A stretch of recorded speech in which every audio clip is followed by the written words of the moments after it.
Hermanos, hemos venido por varias semanas con los ancianos, decidimos tener varios domingos, ¿verdad?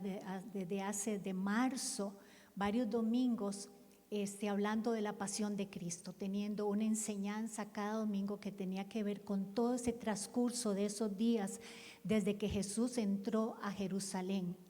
Y me acuerdo que, bueno, yo fui la que prediqué esa porción. Cuando Jesús entró a Jerusalén fue una entrada triunfal, ¿verdad? Aunque fue en un burrito y él muy humilde, ¿verdad? Fue una entrada triunfal porque venía a triunfar sobre la muerte, venía a triunfar sobre el pecado. Y desde ese día empezamos a enseñar, y hoy es la culminación de ese tiempo. Y cuando leemos en el Evangelio de Mateo sobre la crucifixión de Jesús, parece que el tiempo pasó muy rápido. Pero en Marcos se nos dice el tiempo más preciso. Dice que él a las 9 de la mañana fue crucificado y que murió a las 3 de la tarde. O sea, Jesús pasó 6 horas en agonía. Pero más bien eso fue breve, según la historia dice, porque los crucificados a veces duraban hasta días muriendo. Y en Jesús fue breve. Un comentarista que estaba leyendo dice que más bien la misericordia del Padre estuvo con él, ¿verdad? Él se decidió que fueran solo 6 horas de agonía. La agonía de Jesús entonces fue breve. La semana pasada vimos aquí que en la cruz cayó sobre él todo el pecado, y ese fue el momento en el que no conoció pecado fue hecho pecado por nosotros, y que el castigo que él sufrió por nosotros nos llevó, y eso nos recuerda la separación que tenemos, que el pecado hace que tenemos con Dios, ¿verdad? Entonces, luego Jesús, vemos ahí en la Biblia cuando fuimos leyendo en Mateo, que Jesús clamó a gran voz y dijo: consumado es, y entregó el Espíritu. Saben, hermanos, eso también fue un grito de triunfo, porque la obra, la tarea estaba completada. Cuando Él dijo consumado es, no fue que todo se acabó, fue un grito de triunfo. El grito del que venció. Jesús murió como vencedor. Y hoy podemos ver eso, y cada día aprendemos más de eso, conocemos más lo que Jesús hizo. Ahora, Jesús pasó por lo peor, lo más oscuro de la vida, pero Él salió a la luz. Nosotros también, hermanos, si nos aferramos a Dios, aun cuando parece que no hay Dios, manteniendo los poquitos de esperanza desesperada, saldremos a la luz, y nosotros también salimos victoriosos. El vencedor es el que se niega a creer que Dios se ha olvidado de él. ¿Verdad que cuando tenemos momentos muy difíciles a veces parece que Dios nos abandonó, que no hay Dios? Pero nosotros tenemos que aferrarnos a Él. Aun cuando todo el ser, nuestro ser, se siente abandonado. Vencedor es el que no deja que se le pierda nunca la fe, aunque hayan situaciones difíciles. ¿Cuántas personas, hermanos cristianos, pierden la fe por una situación difícil? Un día esto recordaba con mi hermana, que es también cristiana, mi hermana menor, y ella me decía: mira, a veces llega la gente y le dice: mira, oremos por un trabajo para mí. Mira, estoy mal. Hay personas que dicen: Dios me abandonó porque no tengo lo que espero, ¿verdad? Lo que mis expectativas tienen. Pero cuando Dios les responde la oración de un trabajo, entonces dejan de ir a la iglesia, se van del estudio bíblico y abandonan a Dios. También pasa eso. Ya sea en situaciones muy difíciles, uno puede pensar que Dios le abandonó, entonces yo también me voy. O cuando ya estamos en la gran bonanza y dice: no, aquí por mis propias fuerzas. Vencedor entonces es aquel que no se deja que se le pierda nunca la fe, en ninguna circunstancia, aun cuando piensa que lo perdió todo.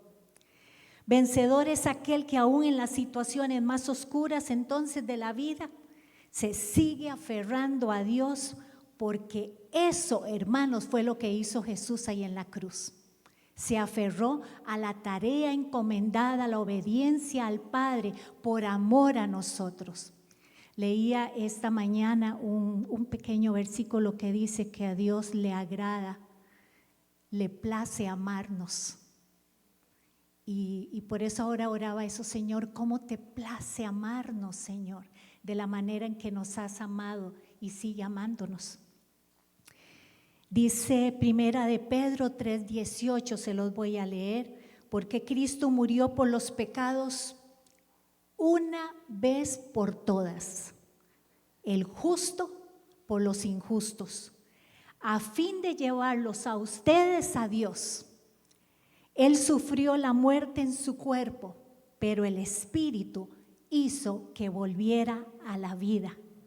Y estaba leyendo también que no fue él mismo, y creo que Maino nos decía el domingo pasado también, si fue May, que Jesús mismo no se levantó de los muertos, aunque Él levantó a Lázaro, porque la Biblia dice que fue el Espíritu de Dios quien lo levantó de la muerte. Ahora vamos a ir a Mateo, porque hemos estado en Mateo 26 y ahora vamos aquí a Mateo 27. Versículos, vamos a leer desde el 50. Mateo 27, 50.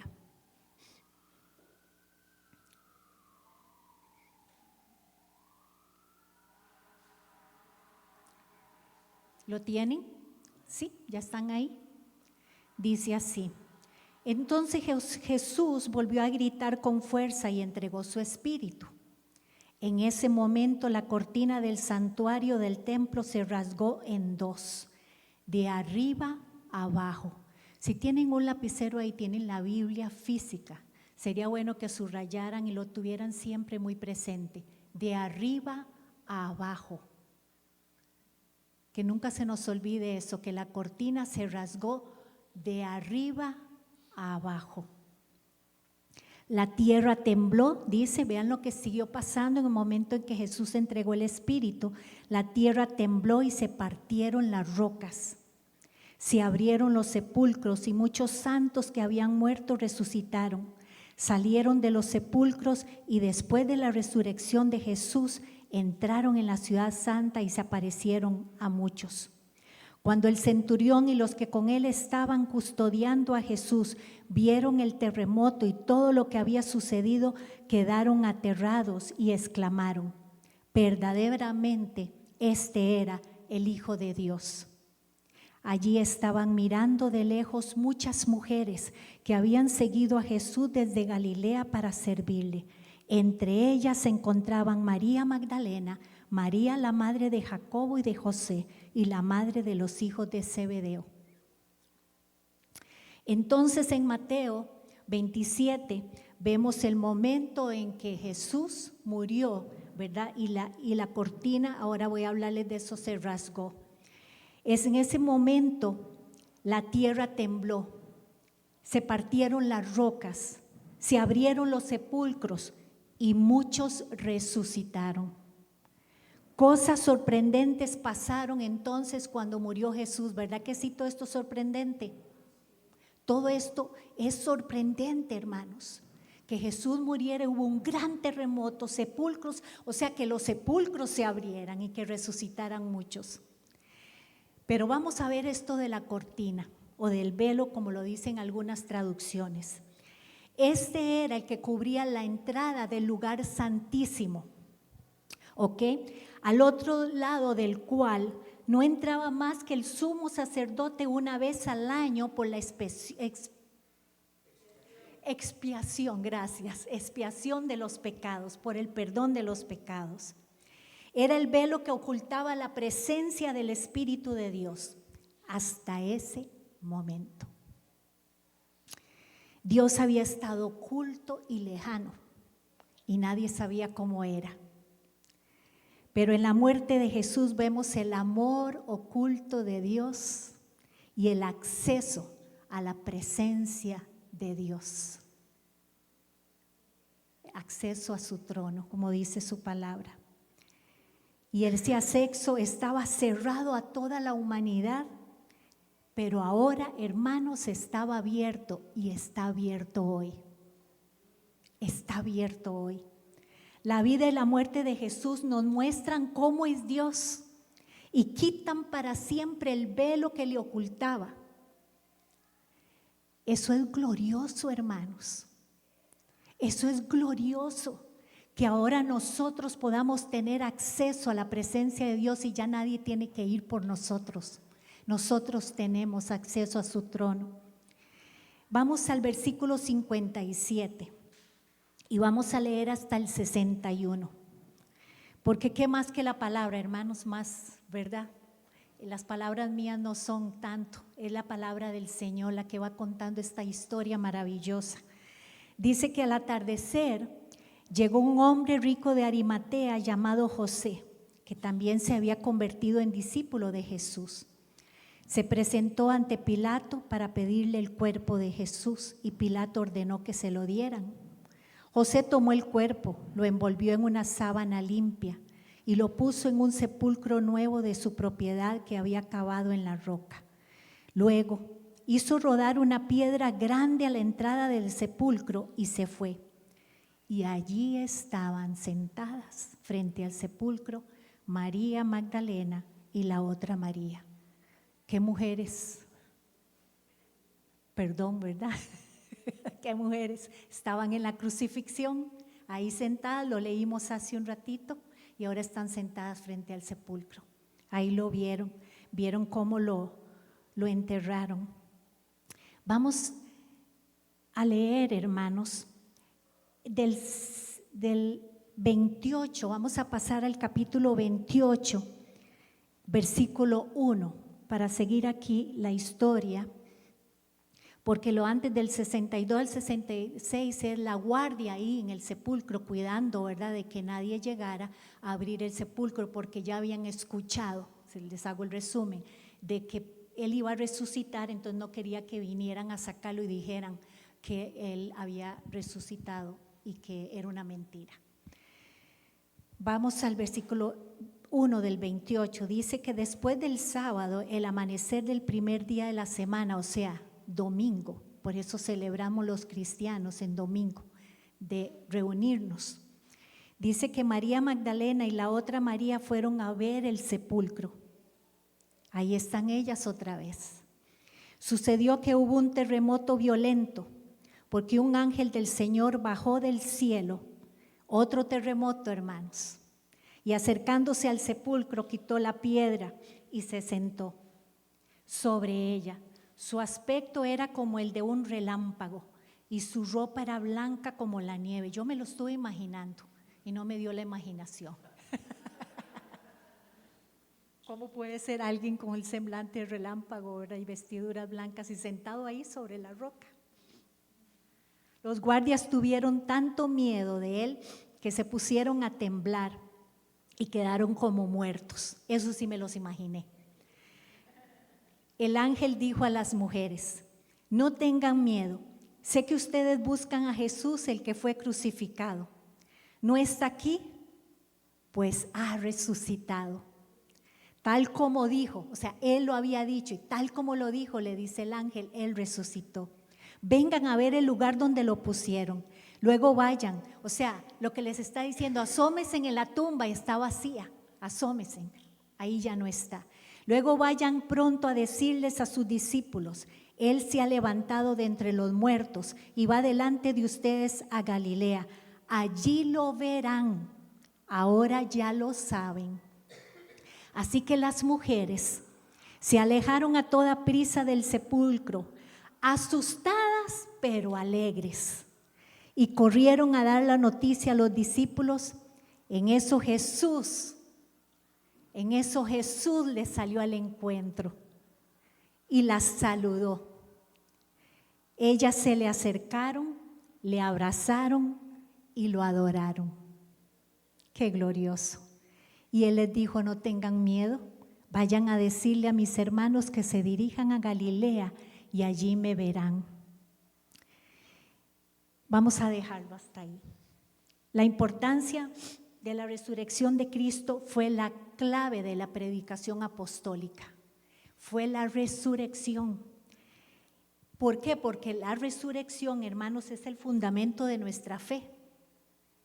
Por eso estamos aquí. Es el fundamento de nuestra fe. Y si no ocurrió, nuestra fe es vacía. Entonces vamos a ir ahora a Corintios, a 1 Corintios 15, 24, y vean lo que dice Pablo ahí. 1 Corintios, capítulo 15, versículo 24.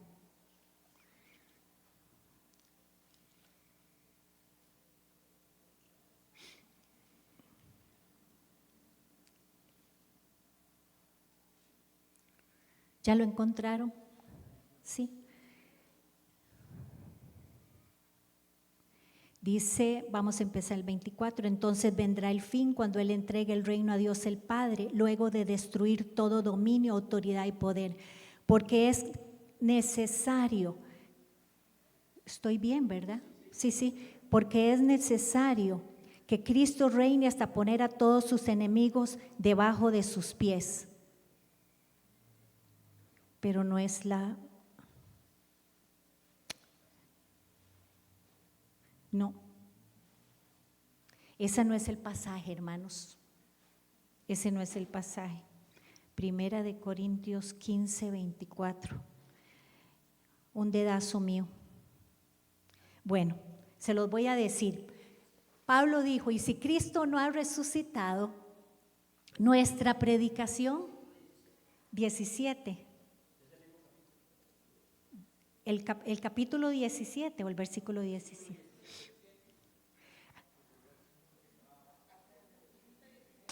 No, ya sé, sí, fue un dedazo. Es cierto, vamos ahí más bien vamos al 13 del capítulo 15. Dice así, si no hay resurrección, entonces ni siquiera Cristo ha resucitado. Y si Cristo no ha resucitado, nuestra predicación no sirve para nada, como tampoco la fe de ustedes. Entonces, hermanos, Lucas también comienza en Hechos con un recordatorio de lo que el Evangelio tiene. Él describió las cosas que Jesús hizo y las que Jesús enseñó. Él cubrió eventos que guiaron más bien hasta la resurrección y la ascensión de Jesús y se refiere a muchas pruebas infalibles de su resurrección. Por eso cuando Pablo dice que si Cristo no ha resucitado, nuestra fe no sirve de nada. Entonces, hermanos, yo quiero hablarles ahora un poquito, les hice un resumen apenas de todas esas pruebas infalibles de la resurrección de Cristo, porque estamos celebrando eso. Y es importante saber que la Biblia está, pero llena de pasajes sobre la resurrección de Cristo. Son pruebas de todos aquellos que lo vieron, le hablaron, estuvieron con Él, comieron con Él, bebieron con Él, y todas esas pruebas están ahí en la Biblia. Primera, ya vimos a una de esas mujeres, a María Magdalena y las otras mujeres que Jesús se les apareció. Ellas son prueba infalible de que ellas vieron a Jesús, lo saludaron, él las saludó, lo abrazaron y lo adoraron. Y eso está escrito en Marcos, en Juan, en Mateo. Jesús apareció a dos discípulos que iban de camino a Emaús. ¿Se acuerdan algunos de ese pasaje? Iban ellos ahí conversando sobre los acontecimientos de la crucifixión y de la muerte de Jesús. Ellos iban ahí conversando sobre todo lo que había pasado. Y en eso Jesús se les pone a la par, se aparece. Se les pone a la par y comienza a caminar con ellos, a escuchar lo que están diciendo y ellos comienzan a hablar. Entonces Jesús comienza también a decirles y a hablar con ellos. Cuando llegan al final del camino, dice el pasaje, que Jesús hizo como que se iba a ir, pero que ellos le dijeron que se quedara con ellos y ellos comieron con Jesús ese día. comieron juntos. ¿Saben por qué? Cuando Él partió el pan fue cuando lo reconocieron. Ese fue el momento en que ellos reconocieron que era Jesús. Eso lo vemos en Marcos y en Lucas también. Jesús apareció a los apóstoles cuando Tomás ahí no estaba con ellos. Esto está descrito en Lucas 24 y en Juan 20. Ellos vieron a Jesús y Él comió en presencia de ellos. Jesús apareció a 7 discípulos en el lago de Galilea. Entre ellos estaba Pedro, Tomás, Natanael, Santiago, Juan. Ellos lo vieron y ¿sabe qué hicieron también? Desayunaron con Él ese día y hablaron con Él. Ahora, hay otras personas. Jesús se le apareció a 500 de un solo. Eso está en 1 Corintios 15, 3-5 y vamos a leerlo. Aquí, 1 Corintios 15 y del 3-5. Espero todo esté bien. Dice el 3, porque ante todo, lo tienen ahí, ¿verdad? Estábamos en el mismo Corintios. Porque ante todo les transmití a ustedes lo que yo mismo recibí, que Cristo murió por nuestros pecados según las Escrituras, que fue sepultado, que resucitó al tercer día según las Escrituras, y que se le apareció a Cefas, y luego a los 12, Cefas es Pedro, a los 12, después se apareció a más de 500 hermanos a la vez, la mayoría de los cuales vive todavía, aunque algunos han muerto. Luego se apareció a Jacobo, más tarde a todos los apóstoles y por último, como a uno nacido fuera de tiempo, en la versión Reina Valera dice abortivo, ¿verdad? Se me apareció también a mí.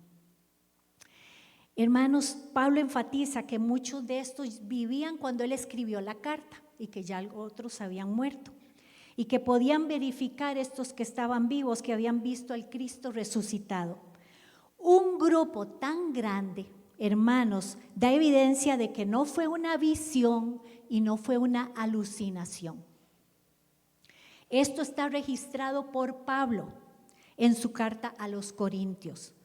Santiago también, que antes no había creído, creyó después y vino a ser discípulo de Cristo también. Jesús se le apareció a los discípulos con otra comisión y vamos a devolvernos a Lucas. Vamos a Lucas 24.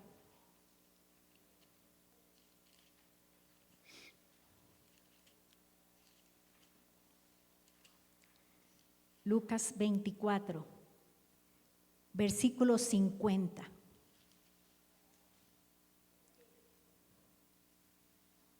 Perdón, 44 primero. Devolvámonos al 44.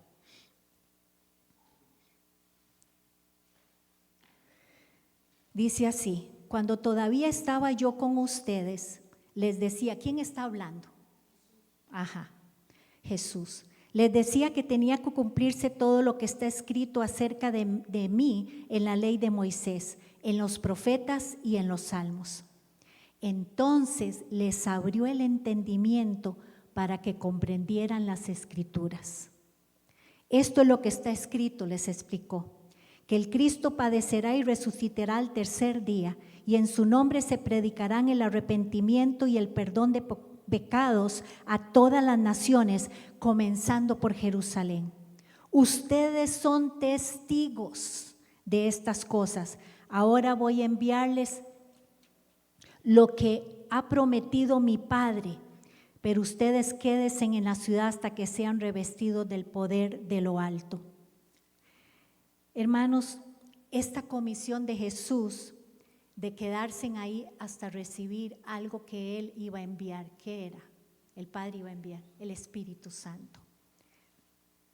Entonces, hermanos, allí estaban, esto pasó antes de la ascensión y ellos estuvieron con Jesús estudiando por días también. Él les estaba enseñando a ellos. Ahora, Jesús se les apareció a los que cuando estaban ahí con la gente, Él estaba ahí presente y fue también la ascensión. Él les mostró cómo Él se iba Y esto está en el versículo 50, ahora sí lo vamos a leer. Después los llevó Jesús hasta Betania, dice, y allí alzó las manos y los bendijo. Sucedió que mientras los bendecía, se alejó de ellos y fue llevado al cielo.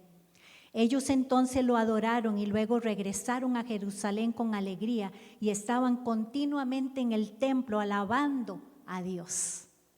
Qué glorioso, hermanos. Ellos lo miraron, entonces, eso es una evidencia, lo miraron mientras Él ascendía a los cielos. Esto fue un gran número de apariciones, ¿verdad? De las que puedo hacer un resumen aquí. Y para que sean pruebas infalibles, entonces debemos tomar en cuenta la fortaleza de los testimonios de las personas también. Y vamos a ver el testimonio de los discípulos. Primero, su testimonio apeló a evidencia que se deriva de la observación y de la experiencia propia. ¿Okay? De hecho, ellos se negaron a aceptar evidencia de segunda mano. Ellos vieron, escucharon y tocaron a Jesús resucitado. Ellos comieron y bebieron con Él. No hubo manera, hermanos, de que ellos fueran engañados. Si ellos hubieran declarado que lo encontraron a través de visiones o que tuvieron un sueño, bueno, podríamos dudar del testimonio. Pero ellos testificaron que Jesús se les apareció uno a uno y hasta en grupos. Tal testimonio, ¿verdad? Que es el mismo que se usa hoy en las cortes. Se necesita 1 o 2 testigos. Igual aquí. Luego consideremos, Dios tomó en cuenta eso. Luego consideremos sus vidas cambiadas. Antes de la resurrección, los discípulos de Jesús estaban asustados y sin esperanza. Huyeron cuando Él fue arrestado. Pedro lo negó 3 veces. Las mujeres lloraban su muerte. Los discípulos se escondieron detrás de las puertas llenos de miedo. Pero después de su resurrección, cuando lo vieron, cuando hablaron con Él, cuando estuvieron con Él, ellos sin temor comenzaron a glorificar a Dios y proclamaron a Jesús. Ellos glorificaban a Dios en el templo, pero también lo hicieron en la persecución. Aunque los persiguieran, ellos seguían glorificando a Dios. Esta transformación entonces es una evidencia de la resurrección. Hermanos, ellos fueron transformados por completo con el poder de Dios. Voy a decirles así como se escribe, pero se oye muy extraño, un judío ortodoxo llamado Pinchas Lapide, así lo digo. No sé si es Pincas, ¿verdad? Si la CH se pronuncia de otra manera, nada más les voy a decir así. Es un judío ortodoxo, director del Departamento de Lingüística de la Universidad de Bar-Ilan de Israel, y escribió lo siguiente, me pareció muy interesante para compartírselos. Si los discípulos estaban totalmente desanimados y en huida desesperada por la razón real, vean, la razón real de la crucifixión, tomó otra razón real para transformar a judíos sin esperanza en la sociedad misionera más llena de confianza de toda la historia de la humanidad. Sus vidas transformadas son una evidencia de la resurrección de Jesús. Consideremos también los estándares morales altos. Ellos les enseñaron, los discípulos les enseñaron a otros a vivir vidas santas. Esto lo vemos en Tesalonicenses, en Efesios. Hermanos, no les puedo decir todos los versículos ni leerlos todos, ¿verdad? Si fuera un estudio bíblico aquí todos en un círculo, qué lindo, sí. Así sí lo vemos todos. Pero si alguien desea todos estos versículos de estas evidencias puede venir y yo con mucho gusto se los doy. Ellos vivieron también sus propias vidas dignas, santas, y les enseñaban a otros. ¿Suena esto como gente que propagaría una mentira de que Jesús estaba resucitado? No. Finalmente, ay Señor, hermanos, vean, dígale al Señor que tengan dominio propio, huele demasiado eso. Por favor, concéntrense en aquí, ¿ok? Y si no, cerramos todas las puertas. Concéntrense aquí porque vean, hermanos, esto es tan importante, tan hermoso. Finalmente vamos a meditar sobre los sacrificios personales, ¿ok? Los apóstoles sufrieron, hermanos, sufrieron muchísimo por causa de su testimonio. Hubo uno primero que fue el primer mártir, ¿cómo se llamó? Esteban. Ese murió por el testimonio. Aún el hermano de Jesús, Santiago, fue sacado del templo y después fue golpeado hasta morir por causa de su testimonio. Todos ellos murieron de formas horribles. Solo Juan, que estaba allá en la isla de Patmos, no se dice nada sobre él, ¿verdad? Seguro murió de viejito, allá exiliado, pero los demás murieron como mártires por el testimonio del Cristo resucitado. Entonces no hubo motivo, fama, poder, riqueza para ellos para sostener una mentira. ¿Quién va a hacer eso para sostener una mentira? La resurrección de Cristo, hermanos, es el solemne amén de Dios. De las tremendas declaraciones que Cristo hizo mientras estuvo en la tierra predicando y enseñando. Dios le dijo amén y resucitó. Cristo es divino y como divino Él puede perdonar pecados. Él murió por nuestros pecados. Él resucitó por nuestra justificación. ¿Por qué no permitir entonces, hermanos, que estas pruebas infalibles transformen también nuestras vidas, como lo hizo con los discípulos del primer siglo? Un poquito cada día que el Cristo resucitado transforme nuestra vida y ya no vivir como vivimos, sino vidas santas y dignas. A todos ellos, a todos estos discípulos se les desafió a compartir y se les desafió también a gozarse. Cada persona que ha encontrado al Señor resucitado recibe el privilegio de creer. Sus palabras invitan a creer. Reciben el privilegio de compartir, porque Él dijo, vayan, compartan, que se han encontrado con Jesucristo, el que ha resucitado. Y Él venció la muerte. Cada uno recibe el privilegio también de gozarse o regocijarse. ¿Recuerdan cómo Jesús saludó a las mujeres? ¿Verdad? Dice que las saludó. Ok. El saludo de Cristo resucitado fue jairete. Esa era la palabra normal de saludo, pero su sentido literal es regocíjate. Wow, ¿verdad? La persona que ha encontrado al Señor Jesucristo recibe el privilegio de vivir para siempre en el gozo del Señor, en el gozo de su presencia, de la que ya nada ni nadie lo puede separar. En Mateo, hermanos, vamos a Mateo 28, 16, devolvámonos a Mateo 28, versículo 16 al 20.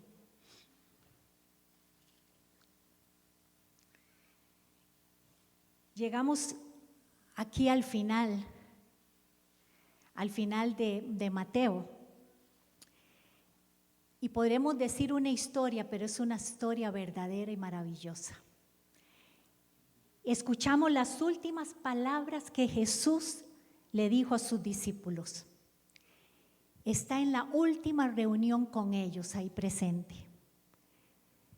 Y vamos a verlo. Dice que los 11 discípulos fueron a Galilea, a la montaña que Jesús les había indicado.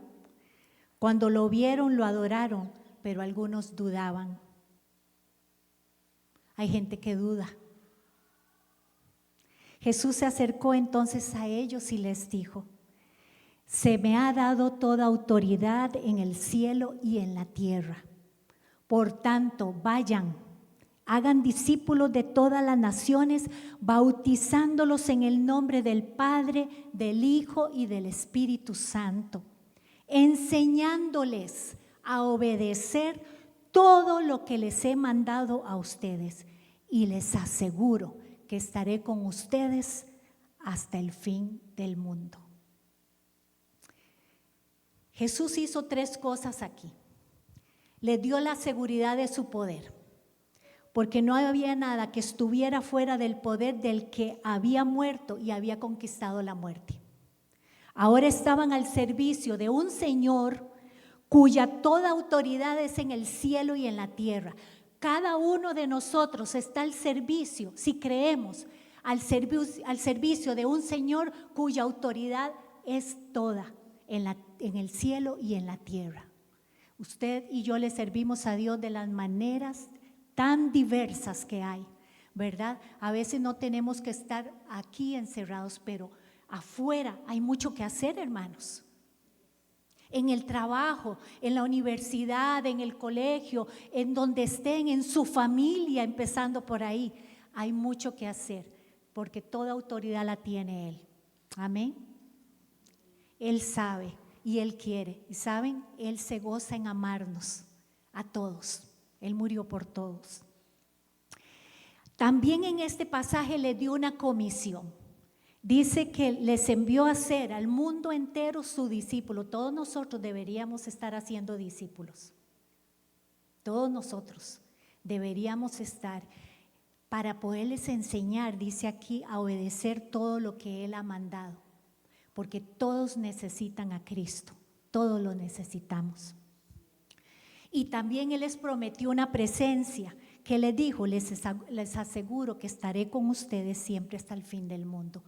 ¿Quién está con nosotros hoy? El Espíritu de Dios está en nosotros morando. Y también Él nos da entonces el poder y la autoridad para ir a ser discípulos. Fue increíble que Jesús entonces enviara a humildes hombres. Todos ellos eran humildes y uno puede decir, Señor, pero ¿y yo? ¿Qué voy a decir? ¿Qué voy a hacer? Vean, hermanos, solo con el testimonio de una vida santa y digna usted ya está diciendo un montón a los que están a su alrededor, de que son de Cristo. Jesús envió a estos hombres a conquistar el mundo, eran muy humildes. Y esto lo podían hacer por la presencia y con la presencia del Espíritu Santo. Fueron enviados y nosotros también entonces, como les dije, hemos sido enviados. ¿Y saben a qué tarea es? Es a la tarea más grande de la historia. Porque lo hacemos con su presencia. La resurrección sucedió hace mucho tiempo, hermanos, pero aplica a nuestras vidas ahora y voy a pedirles que hagamos algo. Ahí donde usted está, con quien esté, su familia, ¿verdad? Sus amigos o alguien o su pareja, van a hacer 2 cosas. Pueden los que estén solitos, reúnanse con alguien, escojan a alguien para que hagan esto. ¿Cómo influencia? Y se van a hacer esta pregunta. Y yo les voy a dar esos minutos para que conversen sobre esto. Pongan mucha atención cuál es la pregunta, ¿ok? Para que puedan realizarla. ¿Cómo influencia la resurrección la manera en que vivo hoy? O que usted vive hoy. Y después de que terminen de conversar sobre eso, ¿cómo influencia la resurrección en la manera en que vivo hoy mi vida? Van a meditar juntos en la tumba vacía y van también a agradecerle al Señor por haber muerto y haber resucitado y por haberle perdonado. Amén. Y lo que significa ahora su resurrección. Está bien, pueden unirse en tríos, pueden unirse en parejas, si está con su esposa o su esposo pueden hacerlo, pero escúchense en el uno al otro cómo influencia la resurrección hoy en día en su vida. Les voy a dar unos minutos, pueden comenzar ya.